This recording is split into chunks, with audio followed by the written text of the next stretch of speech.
To the flag to the flag of the United States of America and and to the republic for which it stands, one nation, under God, indivisible, with liberty and justice for all. If you'll please remain standing and join me for a brief moment of silence. We heard some sad news yesterday. The father of our Conservation Board member, Sunshine Gums, passed away. Edward Gums was 57 years old, part of the Shinnecock Reservation, brother of Lance Gums, as you all know, and cousin to Charles Certain, who's at CTV right now coordinating this Zoom meeting. And it's a tragic death. He was only 57 years old. We certainly mourn his loss and send our thoughts and prayers to the entire Gums family. And we feel terrible, obviously, for the loss in Sunshine, who's a great member of our Conservation Board. Her loss as well, losing a father is not an easy thing. So let's join together in his memory in a brief moment of silence.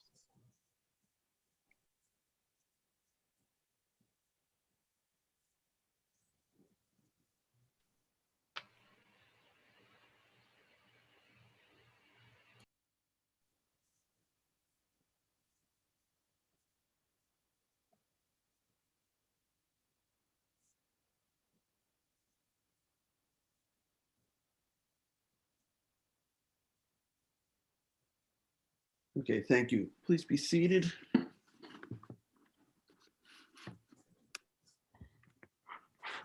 All right. We have a special meeting today. So I'd like to ask our clerk to read the special meeting notice, and please follow it with a roll call. Certainly. Members of the Town Board, special Town Board meeting, Friday, February 12th, 2021 at 10 a.m. Please be advised that pursuant to Section 62 of Town Law, a special Town Board meeting will be held via video conferencing on Friday, February 12th, 2021 at 10 a.m. for the purpose of considering the following. Notice of public hearing to accept public comment on the draft plan and recommendations in conformance with New York Executive Order number 203. Jay Schneiderman, Supervisor, Town of Southampton, dated February 10th, 2021. Supervisor Schneiderman. Present. Councilwoman Lofstad. Here.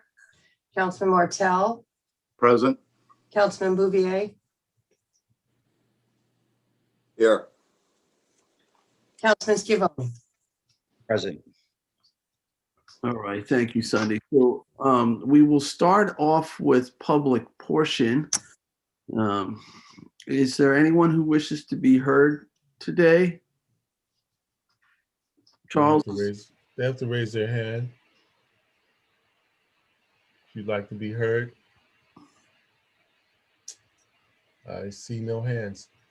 All right, I'll make a motion to close public portion. Second. Seconded by Councilman Martell. All in favor? Aye. Okay. Aye. So we have a delay on John's line for some reason. I don't know why.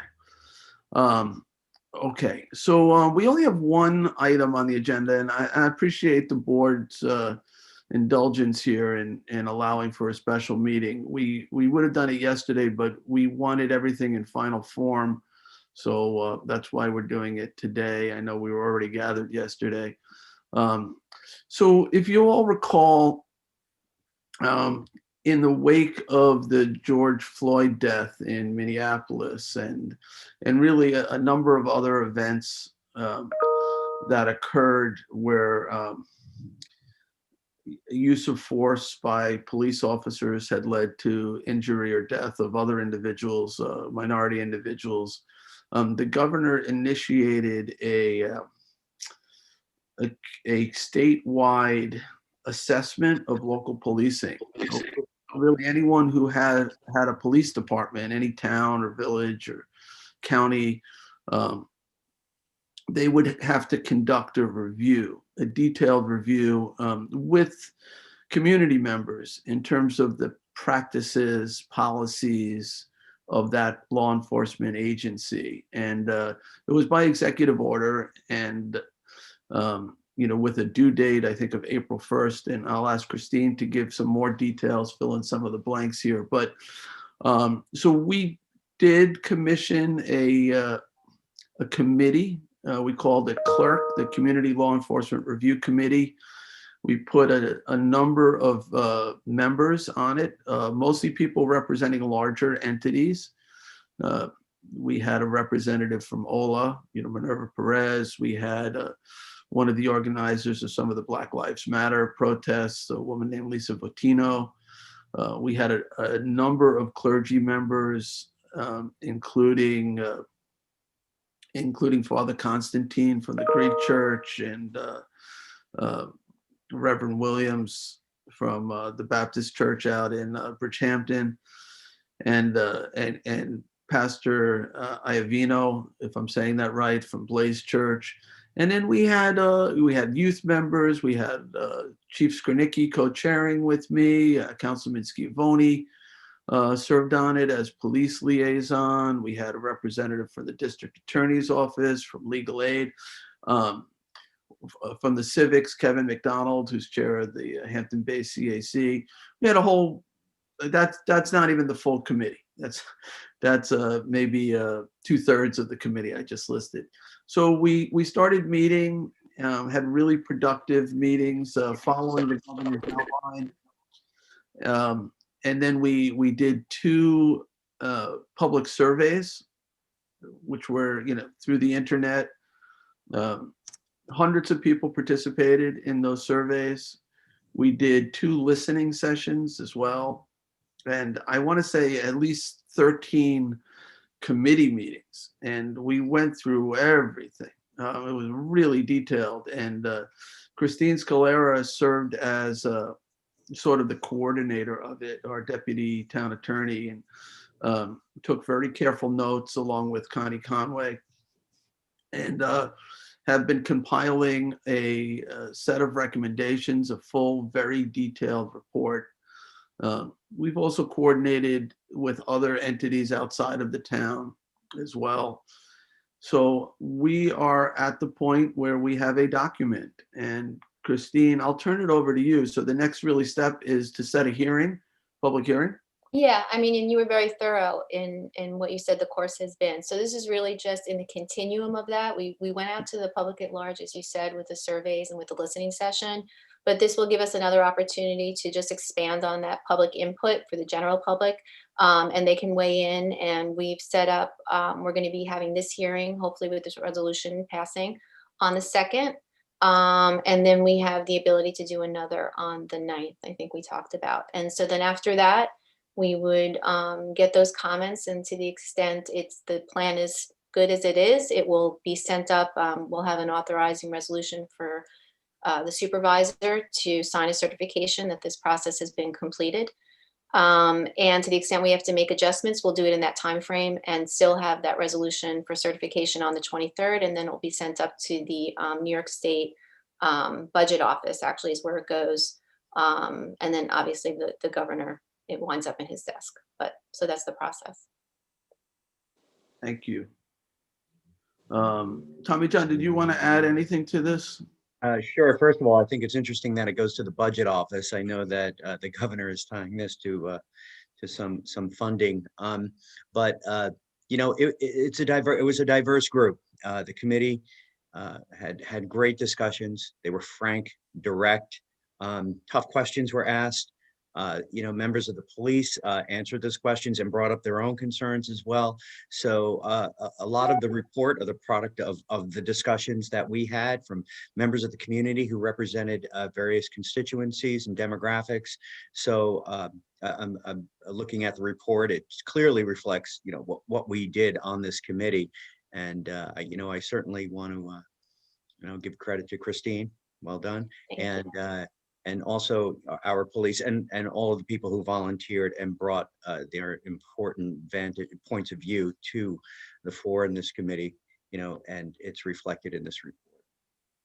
Let me just mention a couple people I left out in my initial, because I'm doing this off the cuff, but I didn't mention that we had a representative of the NAACP, Reverend Kim Johnson, who played an important role. Also Jim Banks, who's the chairman of our anti-bias task force, and John Lopez, who's our youth advisor, a young man, Latino man, who really brought a lot of interesting perspective to our conversations. And I still haven't named the entire committee. There's still a number of people who I've left out, but I wanted to specifically mention those individuals.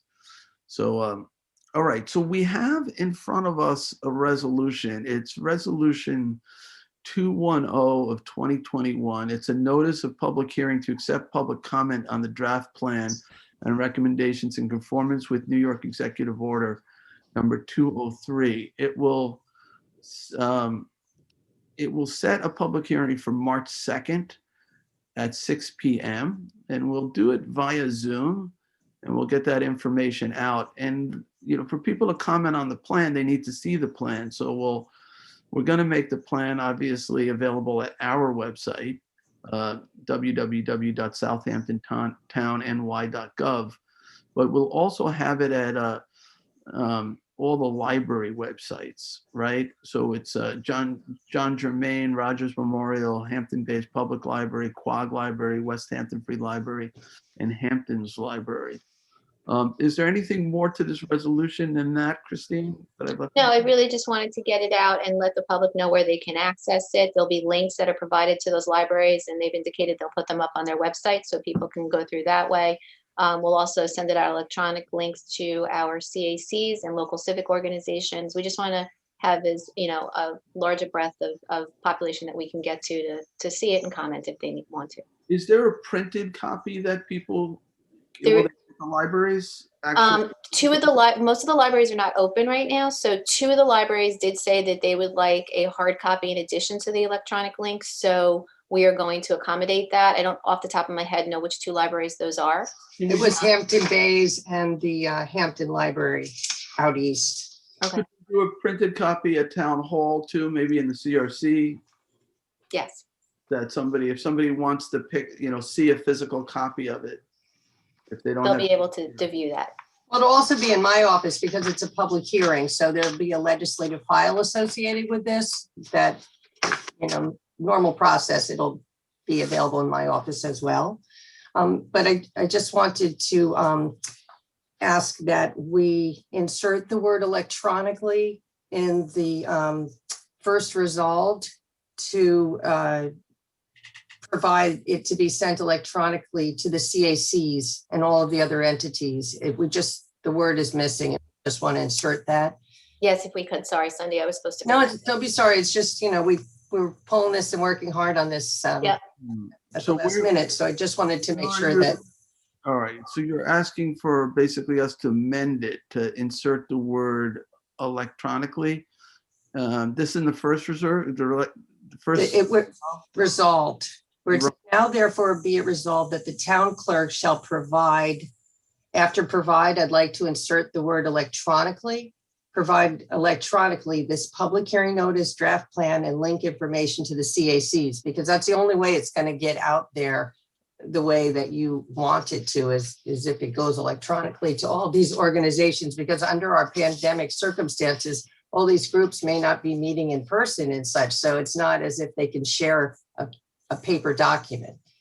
So as we'll have those paper documents available where people actually want to, read them in person, but electronically is really the way to get this out there to the public with the way you intend, I believe.